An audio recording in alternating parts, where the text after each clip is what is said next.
तालठुक के special edition आप देख रहे हैं। आज क्या मुसलमान सुनेंगे संघ के मन की बात। सुधांशु जी, आप लगातार हाथ उठाए थे, आप कुछ कहना चाह रहे थे, आप बोल लीजिए, फिर मौलाना साहब दोनों आप बारी बारी से अपनी बात रखिए। मैं ये कहना चाहूंगा कि अभी अखिलेश प्रताप सिंह जी ने जो कुछ बोला उस पर हम बहुत ज्यादा विस्तार में ना भी जाएं तो बहुत साफ बात है कि जिस पार्टी ने बाकायदा प्रस्ताव पारित करके दो राष्ट्र का सिद्धांत स्थापित स्वीकार कर लिया हो तो उनकी तो बात ही खत्म हो जाती है। और ये मुस्लिम लीग की जो बात जिस ढंग से कोट कर रहे थे सभी, राकेश सिन्हा जी ने उसका उत्तर भी दिया। तो भाई 1942 तो भूल जाइए, 2015 तक केरल में मुस्लिम लीग के साथ सरकार किसने बनाई? कांग्रेस ने। 2014 तक आंध्र प्रदेश में MIM मजलिसे इत्तेहादुल मुसलमीन के साथ पार्टी बना के सरकार किसने चलाई? कांग्रेस ने। तो आप तो आज तक करते चले आ रहे हैं भाई, आप बाकी की तो बात छोड़ दीजिए। अच्छा। और मैं ये कहना चाहता हूं कि अगर आप इस बात पे मानना चाहते हैं, हकीकत क्या थी कि भारत के मुसलमानों के अंदर अगर आप देखें तो पिछले 50-60 सालों में इतना टैलेंट था जो पूरी दुनिया में उभर के सामने आया। चाहे आप देख लीजिए, उस्ताद बिस्मिल्लाह खां हो, उस्ताद अमजद अली खां हो, फयूद्दीन डागर हो, गुलाम अली हो, रफीक जकारिया जैसा राइटर हो, अबुल कलाम जैसा साइंटिस्ट हो, जो कि मैं कहता हूं अरब वर्ल्ड में भी नहीं पैदा हुए पिछले 60-70 सालों में। सारी प्रॉब्लम आई पिछले 25-30 सालों में, जब ये कट्टरवाद की राजनीति की शुरुआत धर्मनिरपेक्षता की आड़ में शुरू हुई। उसने मुस्लिम समाज के उस सारे टैलेंट को दबा दिया और उसे डाइवर्ट करके दूसरी तरफ जाने की शुरुआत। मेरा आप लोगों से एक रिक्वेस्ट है कि आज जब यहाँ बैठ के मुस्लिम प्रतिनिधि ये बात कर रहे हैं कि आगे देखिए, आने वाले समय की तरफ देखना चाहिए, आप लोग उनको बार बार खींच के इतिहास में ले जा रहे हैं कि हमने तो ऐसा कर दिया था और तुमने वैसा कर दिया था। सर 1947 अब हो चुका, उसको 70 साल हो गए हैं। 1857 अब हो चुका, उसको 200 साल हो गए हैं। आज अगर मुसलमान बैठ के अपने विषयों पर बात कर रहे हैं तो बजाय इसके कि आप उनको सपोर्ट करें, आप लोग उनको अतीत में खींच खींच के क्यों ले जाते हैं बार बार, और ये क्यों बताने की कोशिश करते हैं कि तुम्हारा तो हिंदू से हमेशा से टकराव रहा है। चिश्ती साहब रुड़की से हमारे साथ हैं, आप लगातार हाथ उठाए थे। चिश्ती साहब, आप बोलिए क्या बोलना चाहते हैं? आपको लगता है आप वहां पर जुटे हैं जो 300 मुसलमान, आप आगे ले जा पाएंगे? रोहित जी, आपने मुझे समय दिया था।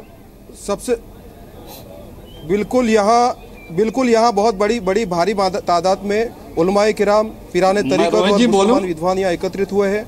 मुस्लिम राष्ट्रीय मंच बड़े पैमाने पे हिंदुस्तान के शहरों में सक्रिय हो गया है। सबसे पहली बात मैं ये बताता हूँ, श्यामा प्रसाद मुखर्जी पर जो इन्होंने इल्जाम लगाया बिल्कुल गलत है। अगर श्यामा प्रसाद मुखर्जी गलत थे तो फिर श्यामा प्रसाद मुखर्जी को छोड़ दीजिए ना।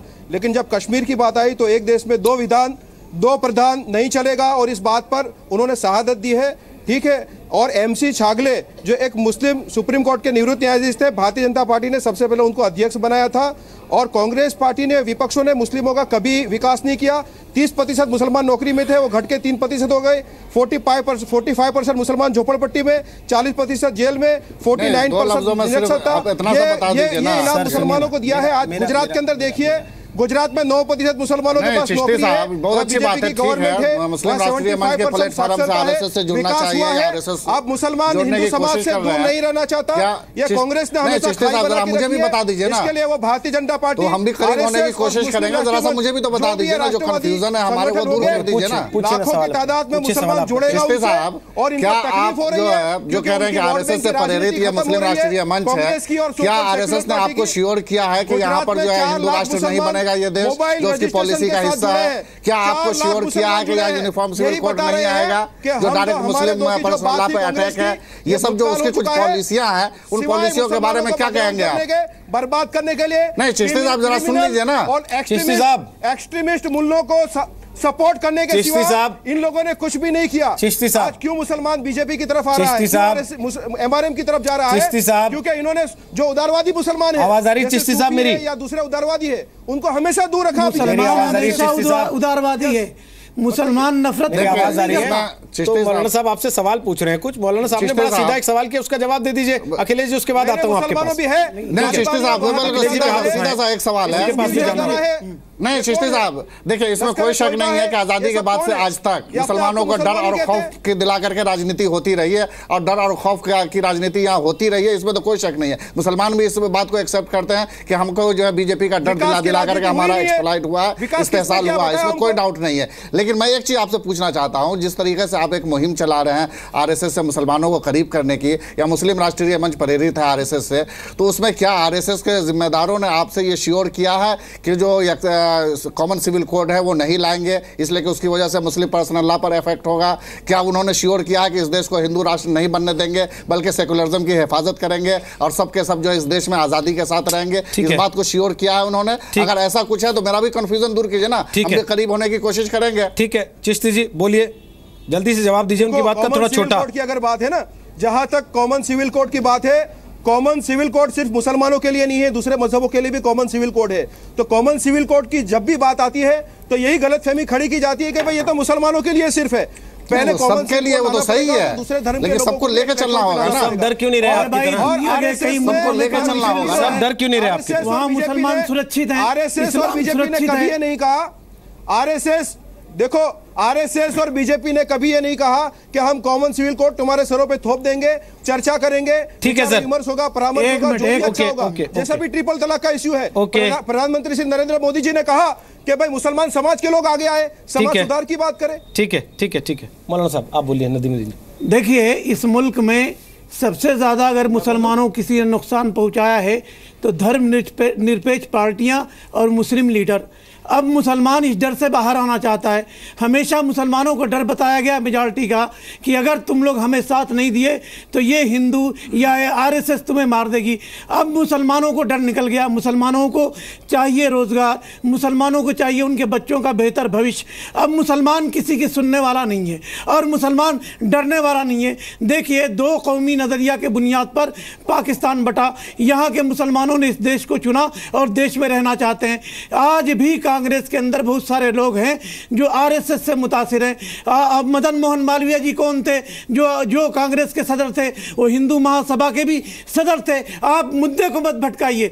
पास्ट में श्यामा मुखर्जी ने क्या कहा, मदन मोहन मालवीय जी ने क्या कहा, आरएसएस ने क्या कहा। आज अगर हम सब मिलकर के एक अमन और पीस के लिए रास्ता निकालते हैं तो उस रास्ते का स्वागत होना चाहिए। दोनों मिल बैठ के बात करें। ट्रिपल तलाक का इश्यू है, कॉमन सिविल का कोड का इश्यू है। जब तक हम डायलॉग नहीं करेंगे रास्ता नहीं निकलेगा। और एक बात याद रखिए कि बगैर मेल मिलाप के, बगैर पीस के, बगैर शांति में के दुनिया का भारत जो है आर्थिक विश्व शक्ति नहीं बन सकता। ठीक है अखिलेश प्रताप सिंह, बजाय इसके कि हम 70 साल पीछे जाएं या 150 साल पीछे जाएं, प्रेजेंट में अगर आपको लगता है कि आरएसएस मुसलमानों का मेकओवर करना चाहता है या उनको अपने पक्ष में लाना चाहता है, इसलिए इस तरीके का उसने मोर्चा खोला है, तो ये जनाब जो बातें कह रहे हैं, चाहे वो ट्रिपल तलाक का विषय हो या मुसलमानों को वोट बैंक की तरह इस्तेमाल करने का विषय हो, आप लोग क्यों नहीं प्लेटफॉर्म दे देते उनको? आप भी एक मंच बना सकते थे, ऐसा आप भी खड़े कर सकते थे लोगों को लाके, आप भी एक डिस्कशन शुरू कर सकते थे इस चीज़ की दिशा में कि यूनिफॉर्म सिविल कोड होना चाहिए या नहीं होना चाहिए, ट्रिपल तलाक खत्म होना चाहिए या नहीं होना चाहिए। आपने सही जी एंटोनी कमेटी ही पढ़ लेना। Sir Rakesh ji please, Rakesh ji please, Rakesh ji please, Rakesh ji अच्छा नहीं लगता। देखिए एक दूसरे के ऊपर बोलते हैं। राकेश जी पूरी कर लें अपनी बात, फिर समय बचेगा तो आपके पास में आ जाऊंगा। राकेश जी प्लीज। मुसलमान को रोजगार भी नहीं देनी है, उनको हिंदू समाज से सद्भावना। चिश्ती साहब प्लीज, सिर्फ वोट बैंक की राजनीति करनी है। ठीक है चिश्ती साहब, अखिलेश जी को सुन तो लीजिए एक बार। अगर आपने पहले ही तय कर रखा उनको वोट बैंक की राजनीति करनी है तो उनका वोट तो दिख गया ना इस बार उत्तर प्रदेश के चुनाव में आपको। तो अब वोट बैंक तो छोड़ दीजिए थोड़ी देर के लिए। अब 5 साल चुनाव नहीं होगा यूपी में दोबारा, जहां आप खड़े हैं। थोड़ा रुक जाइए, उनको सुन लीजिए। रोहित जी बोलिए। अखिलेश जी। रोहित जी जी रोहित जी, आपने दोनों प्रश्न सही किया। हमें इसलिए करने की आवश्यकता नहीं है और उन्हें इसलिए करने की आवश्यकता है कि उन्हें विश्वसनीयता। मगर आप दोनों के चक्कर में मुसलमान क्यों पीछेगा? एक बार उनको सुन, मुसलमान क्यों पीछे? मौलाना साहब एक बार सुन लीजिए। आपको पसंद नहीं आया उनकी बात फिर बोलिएगा। आप पहले तय कर लिए कि उनकी बात अच्छी नहीं लगेगी आपको, बोलने तो दीजिए उनको। वो बोलिए। आपने लोगों ने कहा कि हम उसमें विश्वास जगाना चाहते हैं। आप मानते हैं कि उनमें विश्वास नहीं, आप जगाने का प्रयास कर रहे हैं। हमने तो पहले ही लफ्ज में कहा कि अच्छा है, बहुत अच्छी चीज है, वो जुड़ने को भी तैयार है, हर कोई आपसे जुड़ने को तैयार है, लेकिन आप जोड़ें, विश्वास पैदा कर लें। रोका किसने है? आज ऐसा इतने आज़ादी कितने दिनों बाद आज आपको एक वर्ग में विश्वसनीयता का पैदा करने की आवश्यकता पड़ रही है। अच्छा है, जोड़ें। हमें खुशी होगी, सबको ले लेंगे आप तो किसको तराजगी होगी? हमें भी नहीं तराज है, हम तो चाहते हैं सब लोग एक साथ रहें। दूसरे कुछ तथ्यों की जानकारी दे दो। मेरे आदरणीय सिन्हा जी ने अंत में यही कहा कि परिस्थिति जन्य था। जो मैंने गिनाया, कहा, गलत बोला, उसको गलत नहीं कहा, उन्होंने कहा परिस्थिति थी। हमारे भाजपा के मित्र ने गिनाया, 2 नेशन 3 थियरी जो थी वो सावरकर जी ने शुरू की थी और फिर बीजेपी लेके आई। गांधी जी इसलिए जिन्ना से मिलते थे कि जिन्ना भी जिम्मेदार थे, सावरकर ही नहीं, जिन्ना भी जिम्मेदार थे, कांग्रेस भी जिम्मेदार थी। कांग्रेस ने नहीं माना 2 नेशन थ्योरी को, आप भी जिम्मेदार हैं। कोई सावरकर को इल्जाम लगा करके आप भागिए मत। आपने क्यों माना? आपने क्यों बांटा पाकिस्तान? आपने क्यों माना पाकिस्तान? आप क्यों इतने अधीर हैं? आप इतने आप झूठ बोल रहे हैं, आप झूठ बोल रहे हैं। आपका हुकूमत है क्या? आप मौलवी मौलाना हो करके, इतने आदरणीय हो करके आप इतने गुस्से में और इस तरह से हमें झूठा नहीं, आप इतिहास गलत बता रहे हैं ना, आप गलत बता रहे हैं ना।